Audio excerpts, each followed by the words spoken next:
개업부터 폐업까지 함께하겠습니다. 이영주 세무사입니다. 오늘은 종합소득세 절차 규정 중에서 신고, 납부에 대해서 알아보도록 하겠습니다.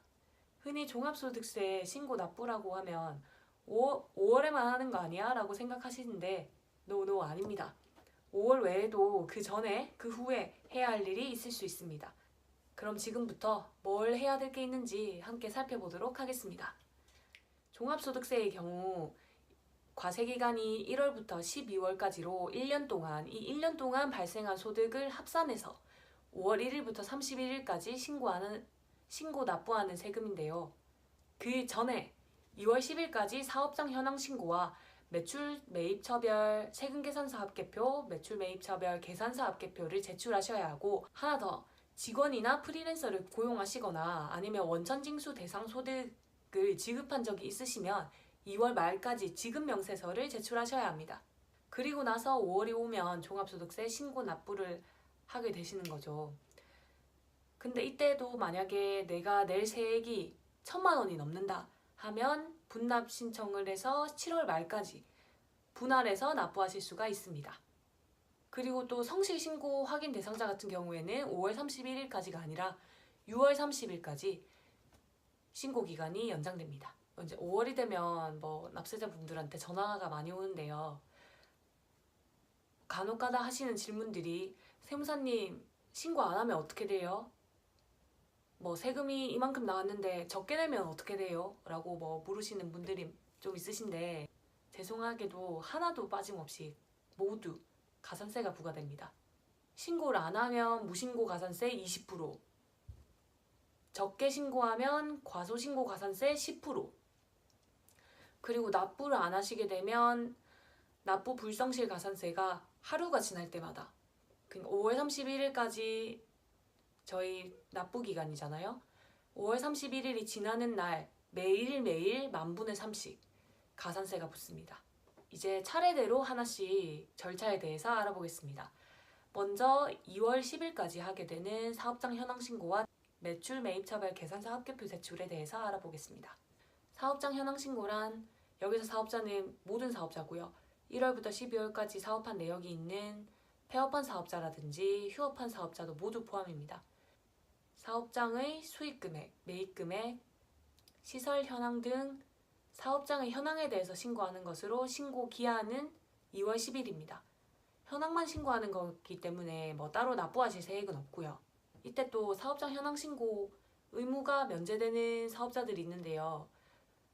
사업자가 만약에 사망하거나 아니면 출국해서 종합소득세 과세 특례를 적용받는 사업자거나, 그 다음에 부가가치세 예정신고, 확정신고 다 신고하신 분들, 그게 사업장 현황을 신고했다고 보고 신고 의무가 면제됩니다. 그런데 우리 면세사업자, 부가가치세 면세사업자 경우에는 부가세 신고를 안 하잖아요. 그러니까 그런 분들은 사업장 현황 신고를 반드시 하셔야 됩니다. 세무사님, 그러면 제가 과세 사업도 하고 면세 사업도 하는데 이런 경우에는 어떡하나요? 과세, 면세, 겸용 사업자의 경우에는 저희가 과세 사업에 대해서는 매 기수마다 부가세 신고를 하면, 그때 면세 수익 금액을 신고하게 되면은 사업장 현황 신고를 한 걸로 보고, 그런 겸용 사업자분들에는 또 사업장 현황 신고 의무가 면제됩니다. 이게 세금이라는 게 항상 기한까지 뭘 해야 되는데, 그때 안 하게 되면 무조건 거의 가산세가 붙거든요. 만약에 신고를 하지 않거나 사실과 다르게 신고한 경우에는 나중에 종합소득세 신고할 때 가산세가 0.5% 부과됩니다. 그러니까 내가 면세사업자다 아니면 겸용사업자인데 면세 수익 금액을 신고 안 했다, 부가세 신고할 때 신고 안 했다 하면은 2월 10일까지는 사업장 현황 신고를 꼭 해주셔야 합니다. 다음으로 지급명세서 제출입니다. 지급명세서 제출 의무자는 국내에서 개인에게 이자, 배당, 근로 등과 같은 원천징수 대상 소득을 지급하는 모든 자입니다. 개인이 될 수도 있고요, 법인이 될 수도 있고요. 지급일이 속하는 과세기간을 다음 연도 2월 말까지니까 2018년 내에 이런 소득을 개인에게 지급한 적이 있다 하면 2019년 2월 28일까지 지급명세서를 제출하셔야 되는데, 이때 만약에 일용 근로자를 고용하셔가지고 급여를 주셨다 하시면 분기별로 지급명세서를 제출하셔야 합니다. 분기가 끝난 다음 달의 말일까지니까 뭐 1분기면 4월 말까지, 2분기면 7월 말까지, 3분기면 10월 말까지 이렇게 지급 명세서를 제출해 주셔야 합니다. 이건 지급한 내용에 대해서 제출만 하는 거기 때문에 따로 납부하실 세액은 없고요. 그렇지만 이것도 마찬가지로 기한 내에 제출하지 않으시면 종합소득세 신고하실 때 0.5% 가산세가 부과됩니다. 마지막으로 종합소득세 분납입니다. 분납 같은 경우에는 내가 내야 할 세금이 1,000만 원이 넘으면 초과액에 대해서 7월 31일까지 납부할 수 있도록 하는 제도인데요. 만약 내가 내야 될 세금이 2,000만 원이 넘는다 하면 5월 31일까지 반, 7월 31일까지 나머지 반 이렇게 분납 신청을 하실 수 있습니다. 그럼 지금까지 종합소득세 신고 납부 전체적인 절차 규정에 대해서 알아보았는데요.